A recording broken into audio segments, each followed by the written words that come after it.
Welcome. In front of me is a Kazam Tornado 350 and I'll show you how to reboot the device into safe mode. So we'll need to start off by holding the power key. So you have the options to power off. And now tap on the power off, or hold it actually till you see the option reboot to safe mode. So just tap on it now and wait for the device to reboot.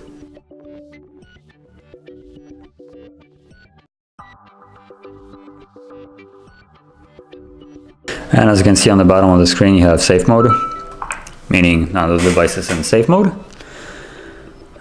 So that's how you enter it. Now, if you would like to leave this mode, you can just almost the same thing, but hold the power key and tap on reboot. And once the device reboots, it should be back to normal. So you can just stop it. But that's how you enter the safe mode. Now, if you found this video helpful, don't forget to hit like, subscribe, and thank you for watching.